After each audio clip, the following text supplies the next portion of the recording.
guys, welcome back. Let's see what we got in store today. Maybe a little Am I the Jerk?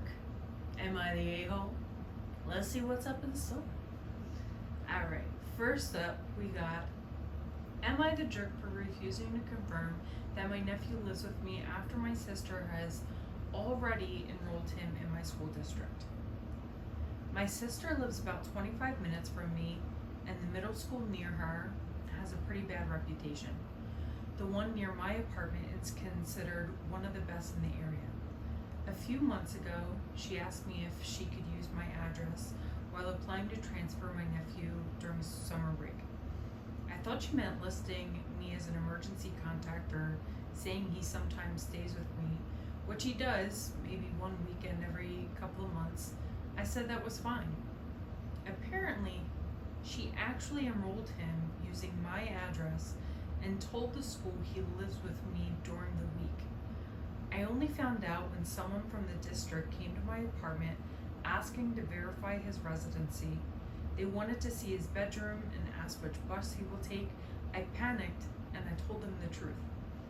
Now his enrollment is being reviewed and my sister says I ruined everything because I could have just said he was out with friends. She says she's already bought his uniform, paid activity fees, and changed her work schedule around the new school. I told her I never agreed to pretend her son lives here. My parents think I should have covered for her since it was about giving him a better education. They also pointed out that I have a spare room, so technically we could make it look like his room if the district comes by. I feel bad for my nephew because none of this was his decision, but I also don't want school officials showing up at my home or asking me to sign documents that aren't true. My thoughts on this. As I'm getting older, this is jail time. Like you can serve time for this. Like this is, and you know what? When I was younger, maybe, consequences be damned, but yeah, I'm not about that prison life. This is not in my cards. It's a no. It's a no for me.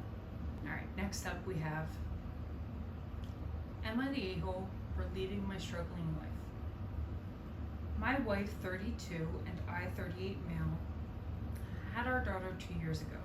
We've been together for 10 years and wanted our life together with kids. The pregnancy was complicated, and when she went into labor 2 months early, everything happened so fast I could barely process it. She had to have an emergency C-section, and for a few terrifying hours, I thought I might lose them both. After a few weeks in the hospital, my wife and our baby were finally stable enough to come home. Our daughter was small but strong, and I thought once we were home, things would slowly start to feel normal again. I was wrong. About 2 months later, my wife told me she didn't feel connected to our daughter, that she didn't feel love for her. I didn't know what to say. I just hugged her and told her it was okay, that it might just take time and that we'd figure it out. I helped her get into therapy and tried not to pressure her to bond with our baby because I didn't want her to feel worse. Months went by. I took unpaid leave from work to take care of the baby and try to keep everything together. I did the feedings, the diapers, the appointments, everything. My wife barely left our bedroom. She went to therapy and talked to her doctor, but there wasn't much improvement. My wife's mother told me she'd snap out of it after a while and she just needed time.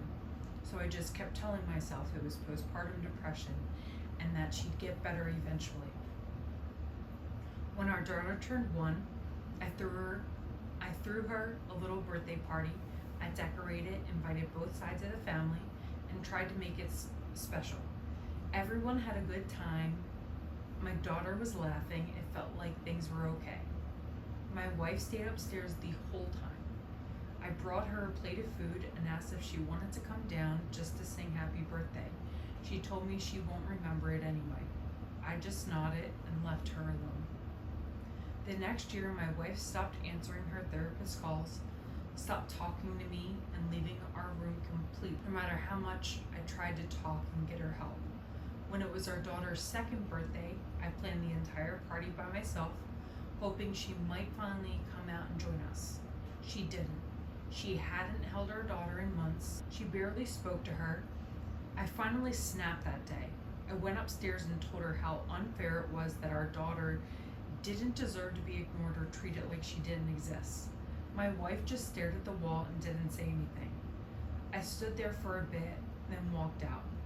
After that, something in me just broke. I realized I couldn't keep doing it. It wasn't fair to my daughter or to me. I'd done everything I could, therapy, patience, support, but nothing changed. A few weeks later, I packed up and left. I took our daughter with me. I went to my mother's and I have been staying with her. Now my wife's family is furious. They tried to take my daughter.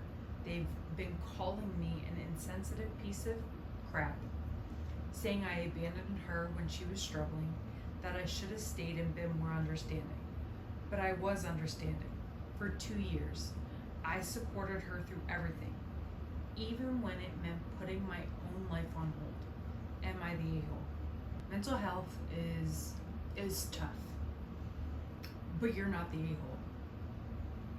You're doing everything on your part to try to support and hold down the household, take care of your child, do all the things. When she's not putting in that work, she's canceling the therapy appointments you said, she's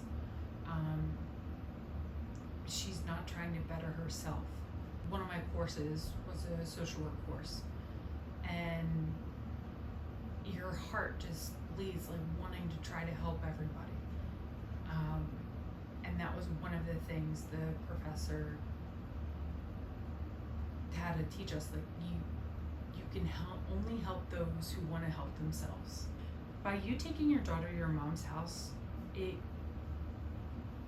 hopeful side of me wants to say like, hey, maybe that's a wake-up call your wife needs, but it could also not be. But the thing is you tried doing all the things. It's 2 years. It's 2 years. It's not like we're talking about 2 weeks after she gives birth and it's kind of like, hey, why aren't you better yet? You know, it's been 2 years.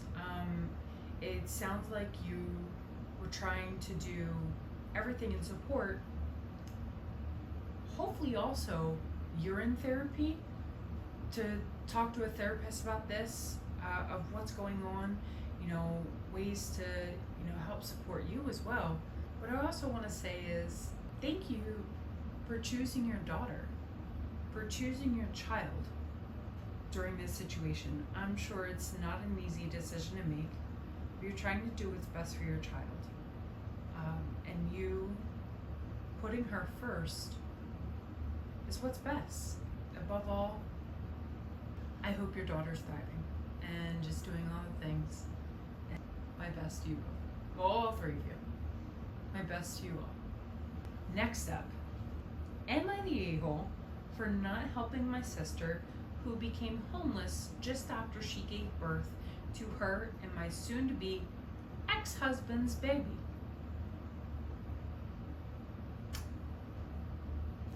I'm gonna automatically go out on a limb here and say, not the a-hole. Just slow gut feeling on that one. All right, let's see what we got.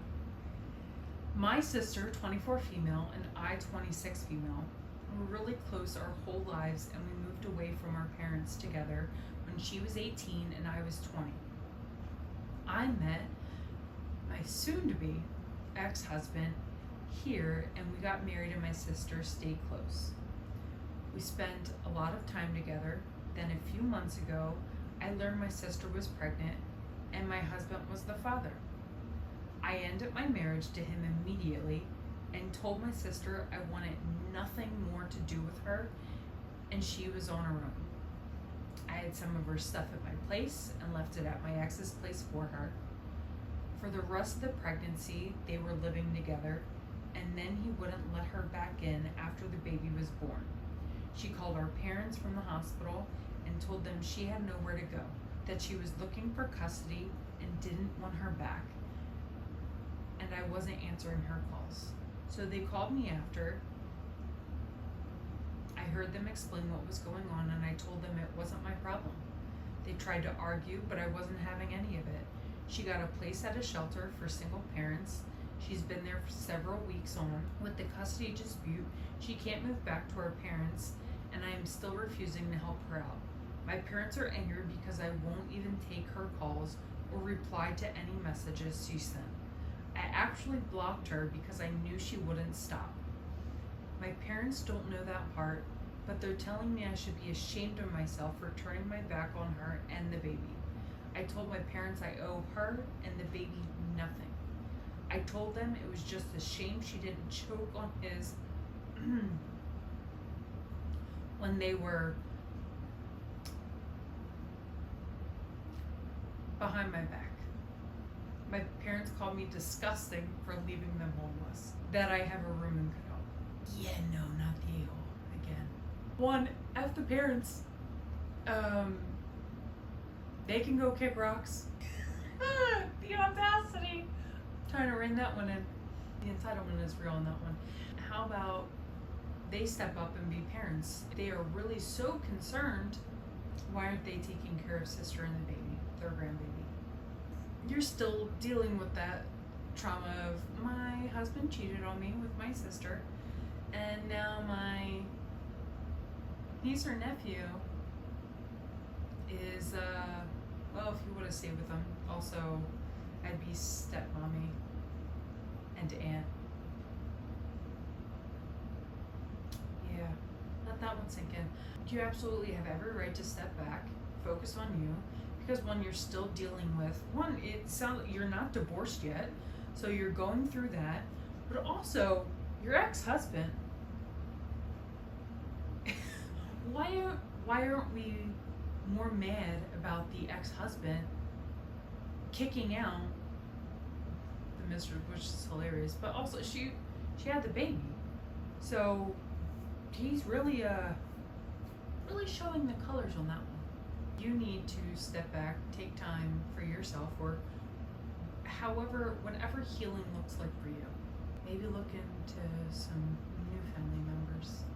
I always like to try to stay positive, and hopefully one day you can get there, but right now they can kick rocks. They can go.